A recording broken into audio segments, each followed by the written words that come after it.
I think I'm looking at some. So you heard the story. You knew Vice President Harris grew up in a middle-class family, picked up shifts at that McDonald's as a student. I keep asking this to make a contrast here.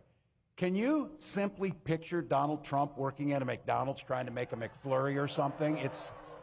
Oh, yeah, he knows us. He couldn't run that damn McFlurry machine if it cost him anything. But Vice President Harris took that work ethic, goes to work every single day to make sure families don't just get by, but they get ahead. She stood on the side of the American workers, and she stood up to the billionaires and fought corporate greed. She led this administration's work to eliminate the barriers to organizing. And let's not forget, she cast the tie-breaking vote on the American Rescue Plan to keep public service workers on the job during the pandemic. Just to be clear, the Vice President and I, we know exactly who built this country. It was nurses, it was teachers, and it was state and local government employees that built this nation. People in this room built the middle class.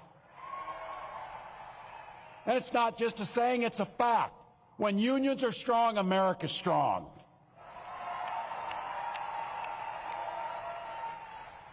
Vice President Harris and I have both had the privilege of joining workers on the picket line.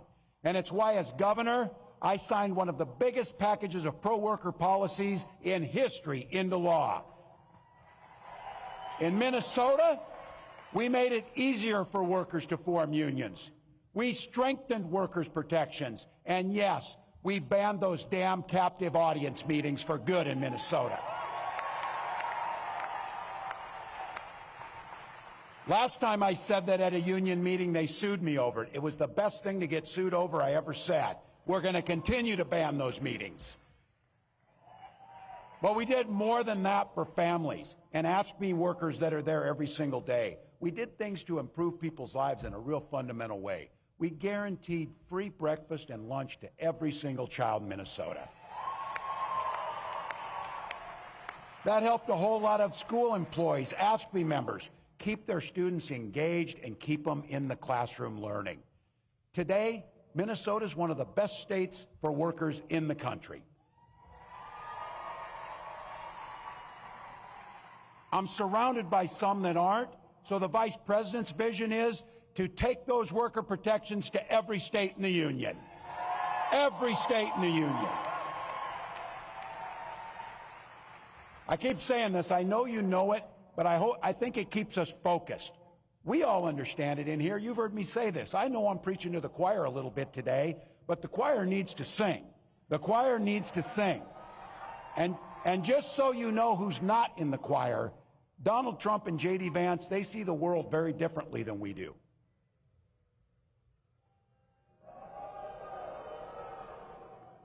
The only thing those two guys knows about working people is how to work to take advantage of them. That's what they know about it. Every single chance they've gotten, they've waged war on workers and their ability to collectively bargain to take that away from them. All we're asking for is better wages, better benefits, better lives, and dignity in the work that we do. There's a great bill in Congress, should be the easiest vote you've ever taken, the PRO Act. Make it easier to form a union and bargain. Allow people to have the freedom to make a choice. Allow them to be able to do that. They also oppose the Public Service Freedom to Negotiate Act, which would require states to bargain with their employees. Look, if you're living in a state where you get to do those things, it's one thing.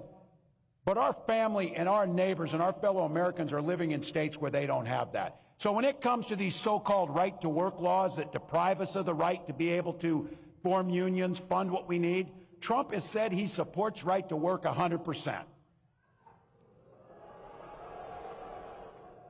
I saw our friend Sean Fain at the UAW had a name for that. He called him a scab, just to be clear. That's not name calling, it's an observation and fact, just to be clear. So You know, you can tell a lot about people in their personal lives. He spent a decade stiffing service workers from dishwashers, waiters, and carpenters on his own properties to enrich himself. As president, he cut overtime benefits for millions of workers, and he opposed any effort to raise the minimum wage.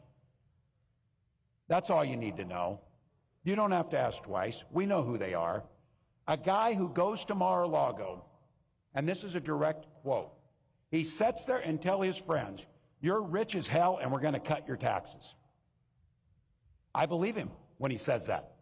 But he also turns around and tells workers their wages are too high. I keep bringing this up. Who do you know who's asking to cut taxes on billionaires while stiffing working people?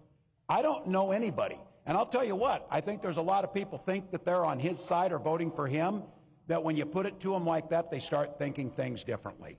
This is where we need to talk to our neighbors. We need to engage. And I'll tell you, his running mate, I don't know if that was a value add to this campaign or not, but he's one of 4 senators, 4, that has never cast a vote on a pro-worker bill in his life.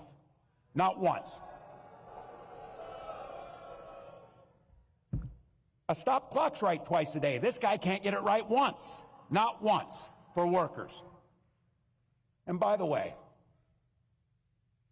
these guys are even attacking me for my record of service.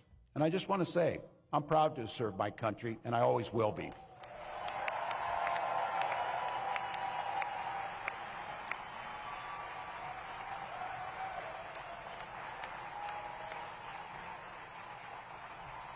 With my dad's encouragement, a guy who served in the Army during the Korean War, I signed up for the Army National Guard 2 days after my 17th birthday. I served for the next 24 years for the same reason all my brothers and sisters in uniform do.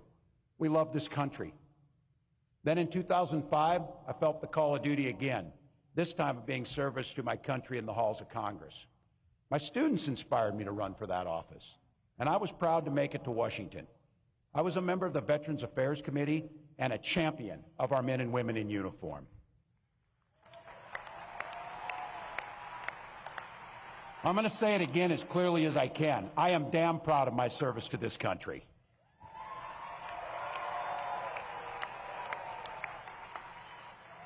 And I firmly believe you should never denigrate another person's service record. To anyone brave enough to put on that uniform for our great country, including my opponent, I just have a few simple words. Thank you for your service and sacrifice.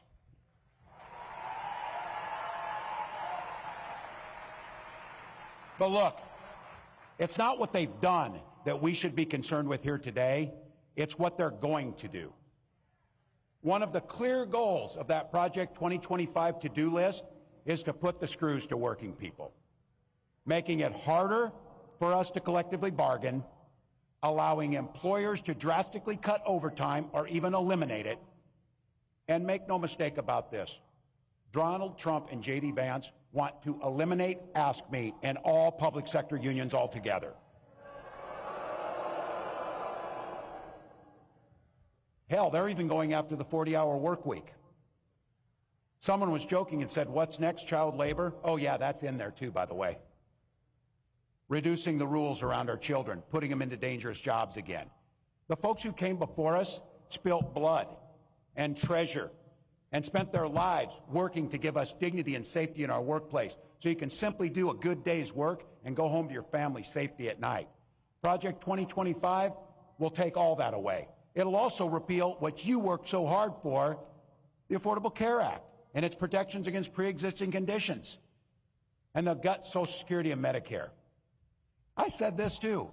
Look, I guess you can't blame them if you're billionaires. I don't know, but I'm guessing billionaires aren't waiting for their Social Security check to come in to get by. But I know people who are, like my mom, who depends on her entire retirement on Social Security benefits, that she earned, by the way, and that we should have every expectation that we're not cutting taxes for the wealthiest while we hurt the most vulnerable amongst us. So be clear. Trump's playing dumb. Oh, I don't know about 2025. Some of you heard this say it, because I'm not ever closing the yearbook on this. I'm a football coach at heart. And I'll tell you one thing I know for sure is, if you're going to take the time to draw up a playbook, you're damn sure going to use it. So don't think that they're not going to use that playbook they drew up, because they're going to. But I want to be clear. It's your neighbors, it's our friends that have been in this. I'm not talking about them. I'm talking about Trump, Vance, and this group that's around them. Because some of you in here with no or gray hair like me can remember when Republicans actually stood for and talked about freedom. We know they're there. We know those are our relatives. But it turns out that this guy means that freedom should be for the freedom of government to go into your exam room and tell you about your choices. You've heard me say it. This is not hard. In Minnesota, we respect our neighbors and we respect their personal choices. Now look, it's not difficult. I might not agree with my neighbor's choices or make the same one. But this country's great because we have a golden rule that makes things work. We mind our own damn business on those things. We mind our own damn business. Why would you think I need your advice to tell me what books I can and cannot read, or when to have a family, or how to have a family, or what religion to worship, or how to organize?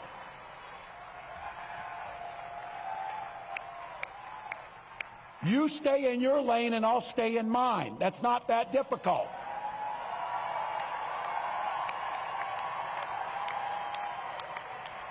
So be clear.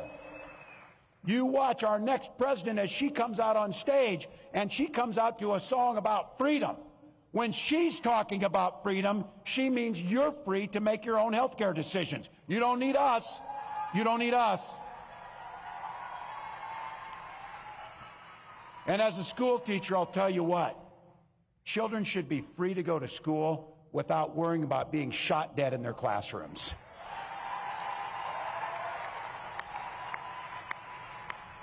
Education should be a ticket to the middle class, not crippling student loan debt.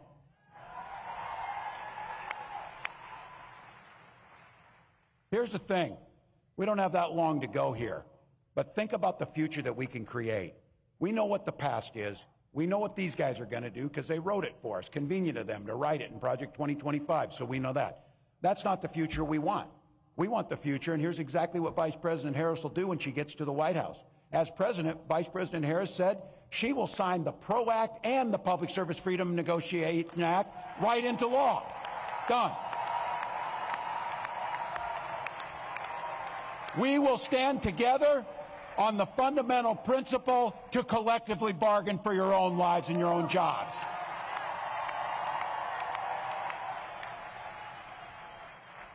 And we believe in fairness. That's what we believe in. That's why corporations can start paying their fair share, and that's how it works. At the same time, what we did in Minnesota is lower taxes for the working folks, and we have the fairest tax system in the country, and things work out pretty well. We can protect Social Security, and something we did, and I want to thank, I know they're in here, my Minnesotans who are in the House. It was AFSCME that put into place the most generous paid family and medical leave in the country in Minnesota.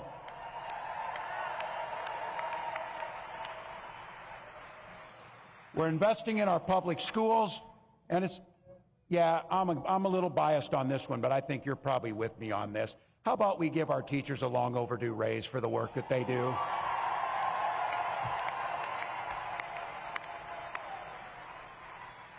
All right, I know you've heard these speeches, big order, optimistic or whatever. Well, I got to tell you, I will cop to being an eternal optimist. That's me. But I come by it honestly. I supervised the damn high school lunchroom for 20 years. You do not survive that job without being an optimist, I will guarantee you. And I also think you've heard me say this, hope is the most powerful word in the English language. It was so powerful for when my wife and I first had our first child, we named our daughter Hope. But my wife often reminds me, hope is a great word and a beautiful name, but it's not a damn plan. We can't hope that we defeat Donald Trump. We can't hope that we can collectively bargain. We can't hope we protect Social Security. We can't hope that we address climate change. You don't hope to win. You plan, prepare, and work to win.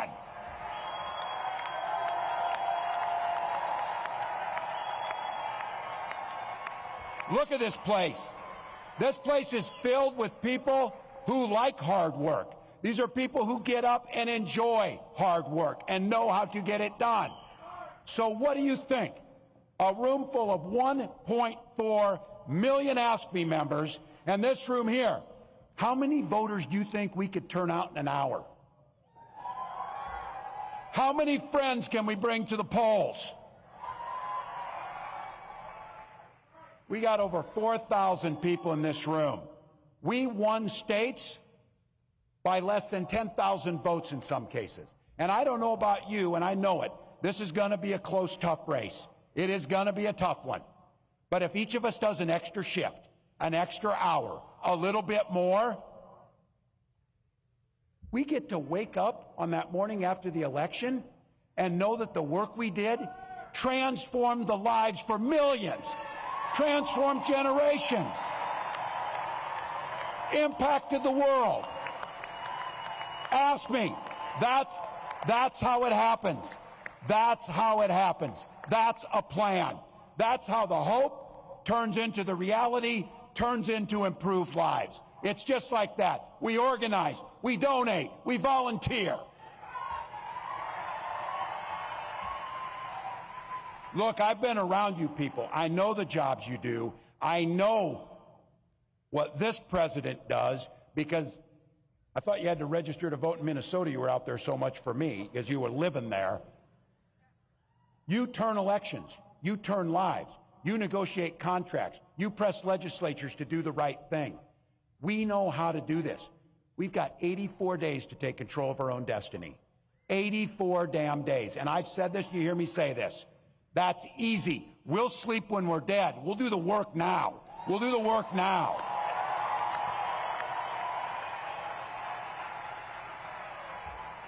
And you do it for the most beautiful and selfless reason, because you believe in the very soul of your being that you believe in the promise of what America can be. You believe we can all enter the middle class. You believe we can all have dignity. You believe we can all thrive. But you know what? We got to fight. Because as the next president of the United States says to me often, when we fight, we win. When we fight, we win. When we fight, thank you. Ask me.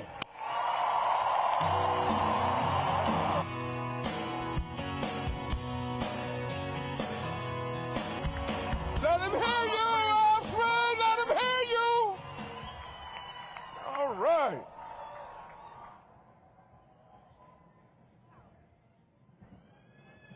How'd you like that? Did you like it? Okay.